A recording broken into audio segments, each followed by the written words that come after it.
Capítulo 9. Perseguidores invisíveis.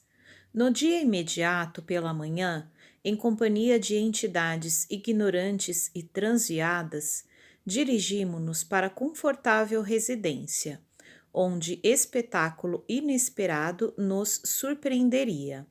O edifício, de enormes dimensões, denunciava a condição aristocrática dos moradores, não só pela grandeza das linhas, mas também pelos admiráveis jardins que o rodeavam.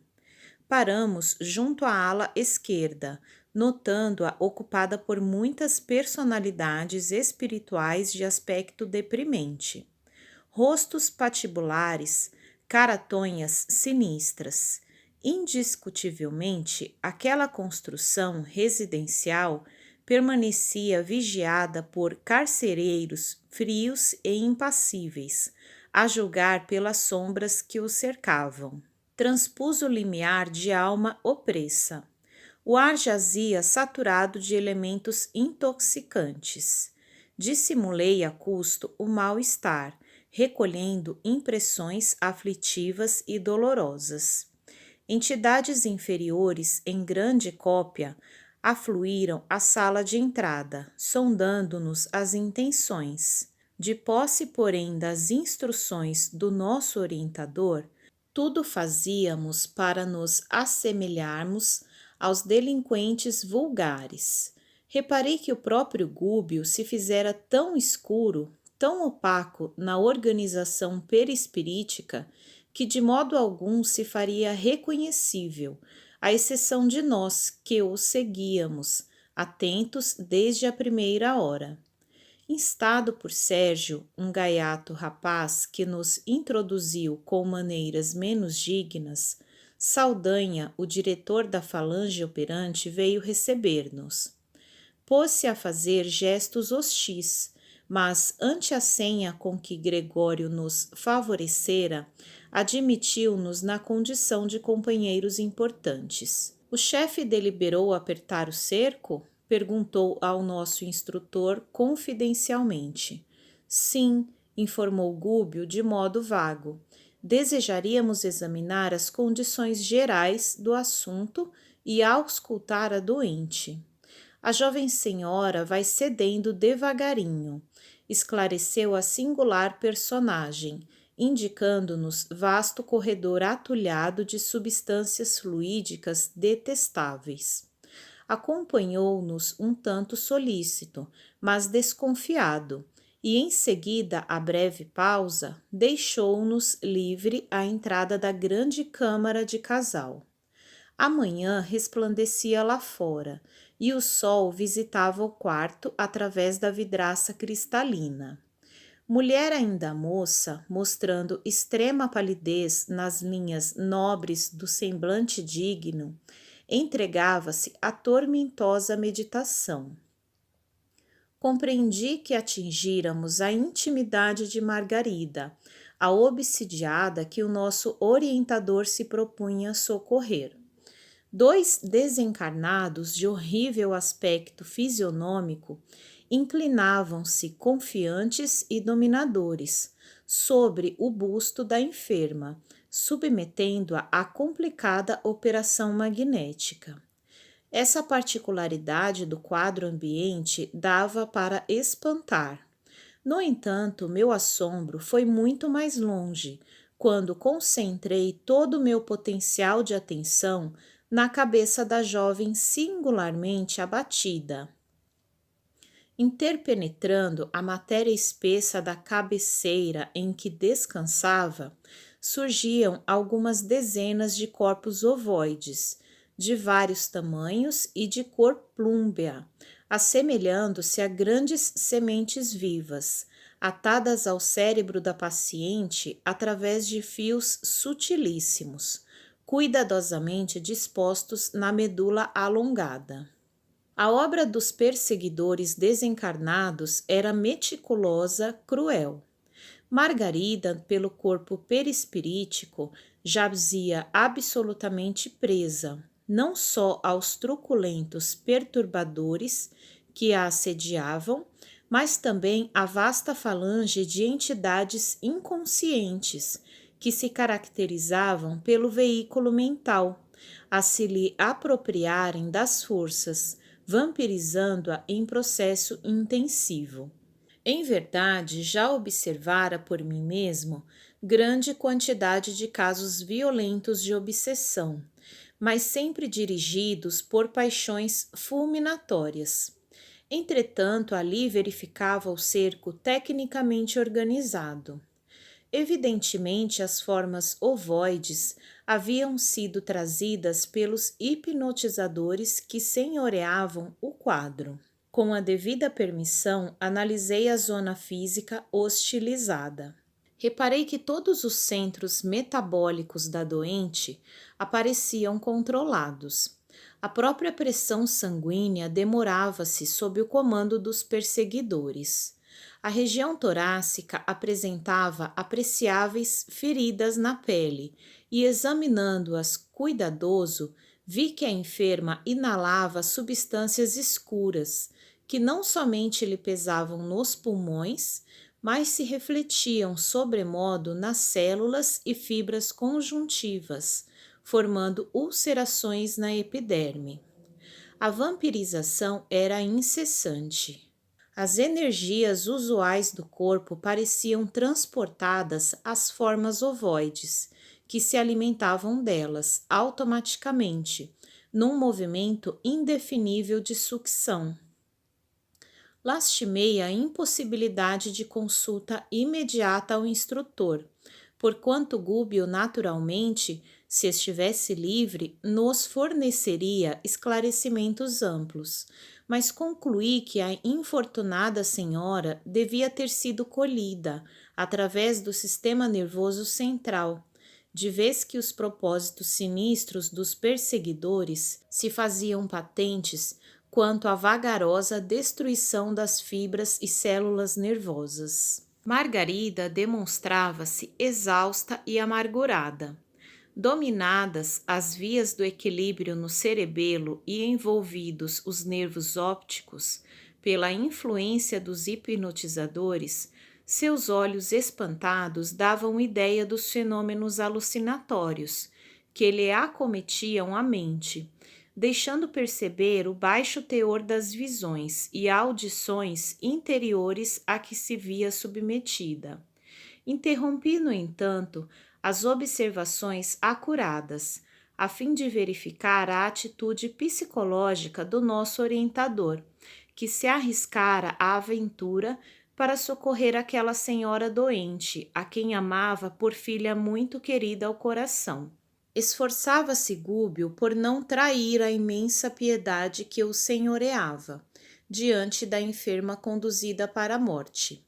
Dentro de minha condição de humanidade, reconheci que, se a doente me fosse assim tão cara, não teria vacilado um momento. Movimentaria passes de libertação ao longo do bulbo, retirar-lhe-ia aquela carga pesada e inútil de mentes enfermiças, e em seguida lutaria contra os perseguidores, um a um. Nosso instrutor, porém, assim não procedeu. Fixou a paisagem aflitiva com inequívoca tristeza, mas logo após demorou o olhar bondoso em Saldanha, como a pedir-lhe impressões mais profundas. Secretamente tocado pelo impulso positivo do nosso dirigente, o chefe da tortura se sentiu na obrigação de prestar-lhe informações espontâneas. Estamos em serviço mais ativo há 10 dias precisamente, elucidou resoluto. A presa foi colhida em cheio e felizmente não contamos com qualquer resistência. Se vieram colaborar conosco, saibam que, segundo acredito, não temos maior trabalho a fazer. Mais alguns dias e a solução não se fará esperar. A meu ver, Gúbio conhecia todas as particularidades do assunto, mas no propósito evidente de captar simpatia, interrogou. E o marido? Ora, esclareceu Saldanha com escarninho sorriso. O infeliz não tem a menor noção de vida moral. Não é mau homem, todavia, no casamento foi apenas transferido de gozador da vida a homem sério. A paternidade constituir-lhe-ia um trambolho e filhinhos, se os recebesse, não passariam para ele de curiosos brinquedos. Hoje conduzirá a esposa à igreja. E reforçando a inflexão sarcástica, acentuou: vão à missa na esperança de melhoras. Mal acabara a informação, tristonho e simpático cavalheiro, em cuja expressão carinhosa identifiquei de pronto o esposo da vítima, entrou no aposento com ela permutando palavras amorosas e confortantes. Amparou-a prestimoso e ajudou-a a vestir-se com esmero. Decorridos alguns minutos, notei apalermado que os cônjuges, acompanhados por extensa súcia de perseguidores, tomavam um táxi na direção de um templo católico. Seguimo-los sem detença. O veículo, a meu ver, transformara-se como que num carro de festa carnavalesca. Entidades diversas aboletavam-se dentro e em torno dele, desde os paralamas até o teto luzente. Minha curiosidade era enorme. Descendo a porta de elegante santuário, observei estranho espetáculo.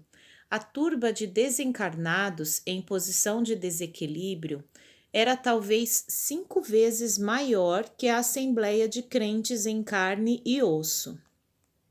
Compreendi logo que em maior parte ali se achavam com um propósito deliberado de perturbar e iludir. Saldanha encontrava-se excessivamente preocupado com as vítimas, para dispensar-nos maior atenção, e intencionalmente Gúbio afastou-se um tanto em nossa companhia a fim de confiar-nos alguns esclarecimentos. Penetramos o templo onde se comprimiam nada menos de 7 a 8 centenas de pessoas. A algazarra dos desencarnados ignorantes e perturbadores era de ensurdecer. A atmosfera pesava. A respiração fizera-se-me difícil pela condensação dos fluidos semicarnais ali reinantes. Todavia, ao fixar os altares, confortante surpresa aliviou-me o coração. Dos adornos e objetos do culto emanava doce luz que se espraiava pelos cimos da nave visitada de sol. Fazia-se perceptível a nítida linha divisória entre as energias da parte inferior do recinto e as do plano superior. Dividiam-se os fluidos à maneira de água cristalina e azeite impuro num grande recipiente. Contemplando a formosa claridade dos nichos, perguntei ao nosso instrutor: que vemos? Não reza o segundo mandamento trazido por Moisés, que o homem não deve fazer imagens de escultura para representar a paternidade celeste? Sim, concordou o orientador, e determina o testamento que ninguém se deve curvar diante delas.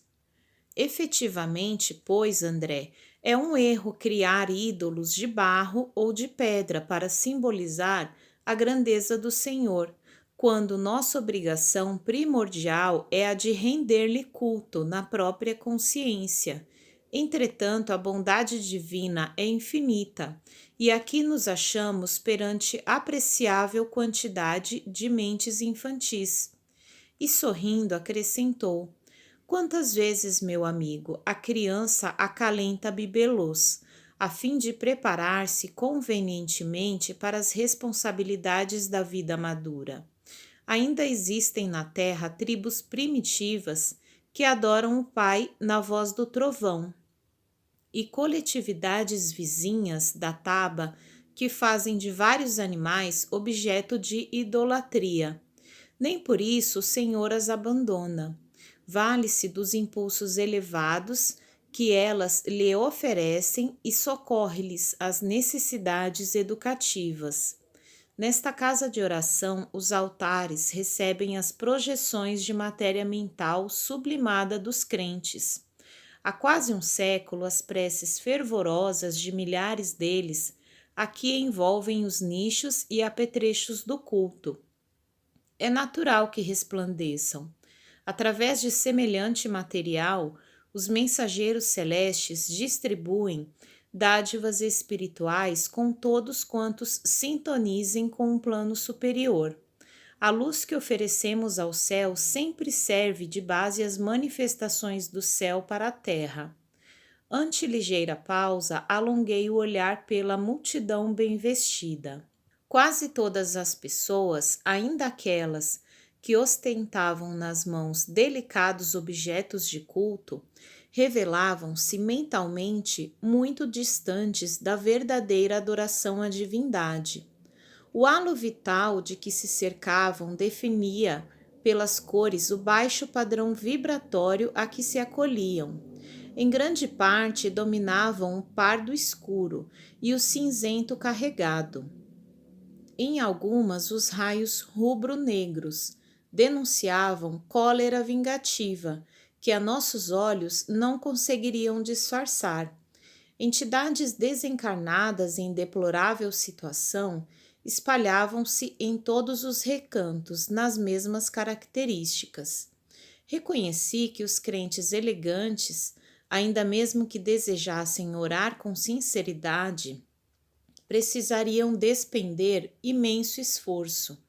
A liturgia anunciou o início da cerimônia, mas com grande assombro para mim, o sacerdote e os acólitos, não obstante se dirigirem para o campo de luz do altar-mor, envergando soberba vestimenta, jaziam em sombras, sucedendo mesmo aos assistentes. Entretanto, procedendo de mais alto, 3 entidades de sublime posição hierárquica se fizeram visíveis à Santa Mesa, com o evidente propósito de ali semearem os benefícios divinos. Magnetizaram as águas expostas, saturando-as de princípios salutares e vitalizantes, como acontece nas sessões de espiritismo cristão, e em seguida passaram a fluidificar as hóstias, transmitindo-lhes energias sagradas e fina contextura. Admirado, voltei a observar a plateia religiosa, mas os irmãos ignorantes que operavam no templo, sem corpo físico, tanto quanto ocorria aos encarnados, nem de longe registravam a presença dos nobres emissários espirituais que agiam em nome do infinito bem. Reparei, através do halo de muita gente, que determinado número de frequentadores se esforçava por melhorar a atitude mental na oração. Reflexos arroxeados, tendendo a vacilante brilho, apareciam aqui e acolá. Contudo, os malfeitores desencarnados, propositadamente, se postavam ao pé dos que se candidatavam à fé renovadora, irreverente, buscando conturbá-los.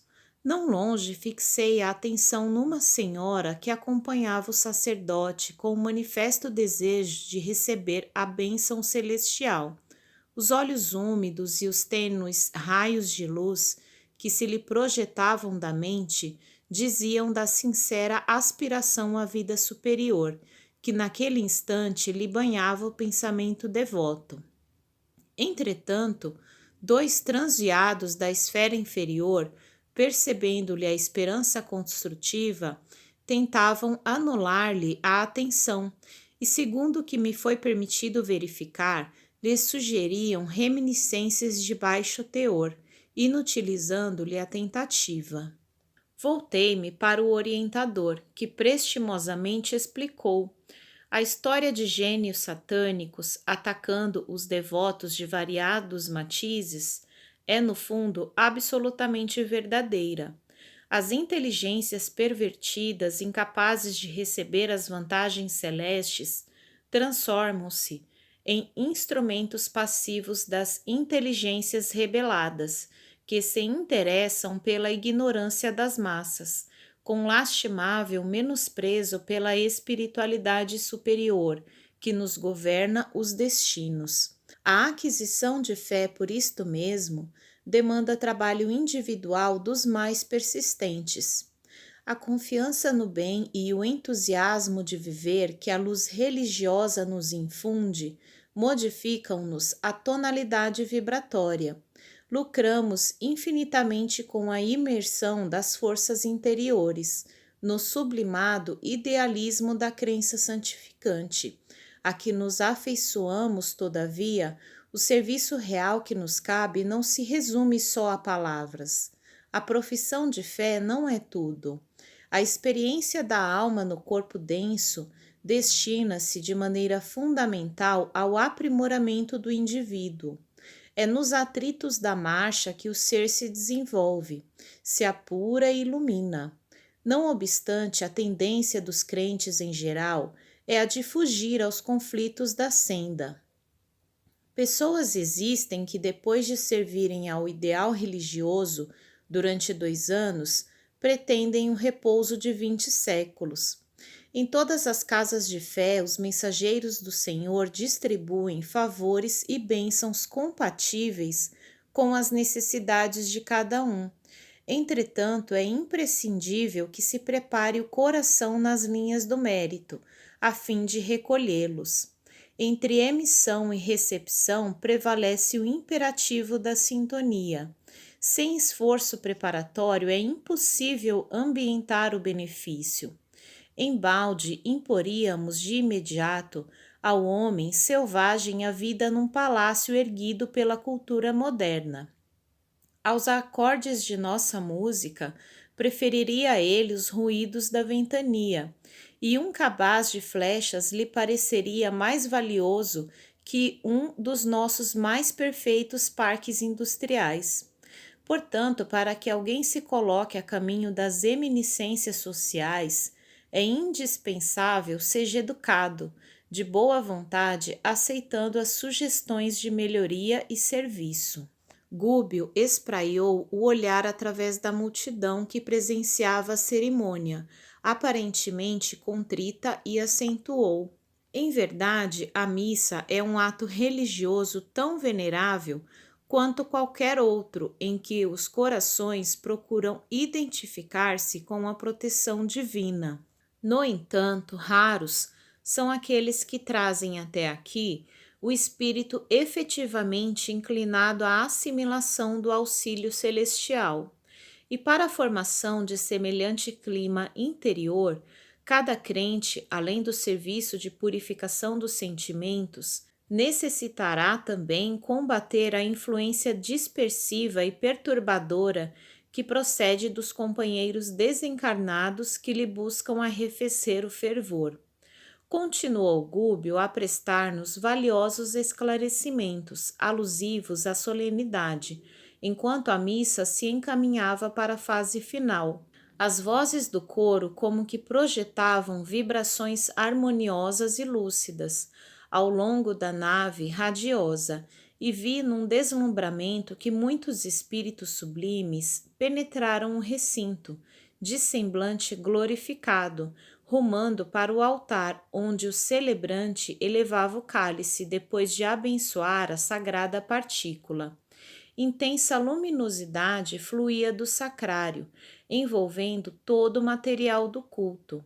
Mas, surpreendido, reparei que o sacerdote, ao erguer a oferta sublime, apagou a luz que a revestia, com os raios cinzento-escuros que ele próprio expedia em todas as direções. Logo após, quando se preparou a distribuir o alimento eucarístico entre os 11 comungantes que se prosternavam humildes à mesa adornada de alvo linho, notei que as hóstias no prateado recipiente que as custodiava eram autênticas flores de farinha coroadas de doce esplendor. Irradiavam luz com tanta força que o magnetismo obscuro das mãos do ministro não conseguia inutilizá-las. Todavia, à frente da boca que se dispunha a receber o pão simbólico, enegreciam como por encanto. Somente uma senhora ainda jovem, cuja contrição era irrepreensível, recolheu a flor divina com a pureza desejável. Vi a hóstia qual foco de fluidos luminescentes atravessar a faringe, alojando-se-lhe a claridade em pleno coração. Intrigado, procurei ouvir o instrutor, que, muito ponderado, elucidou sem delonga. Aprendeste a lição? O celebrante, apesar de consagrado para o culto, é ateu e gozador dos sentidos, sem esforço interior de sublimação própria. A mente dele paira longe do altar. Acha-se sumamente interessado em terminar a cerimônia com brevidade, de modo a não perder uma alegre excursão em perspectiva. Quanto aos que compareceram à mesa da Eucaristia, cheios de sentimentos rasteiros e sombrios, eles mesmos se incumbem de anular as dádivas celestes, antes que lhes tragam benefícios imerecidos. Temos aqui grande quantidade de crentes titulares, mas muito poucos amigos do Cristo e servidores do bem. Os fiéis se dispersaram e, ao fim da reunião, mais se assemelhavam a barulhento bando de passarinhos de bela plumagem. Absorto em fundas reflexões, ante o que me fora dado observar, acompanhei o nosso orientador e Elói para junto da enferma e do esposo, que se retiraram de regresso ao lar, cercados pelo mesmo séquito de entidades infelizes sem a menor alteração.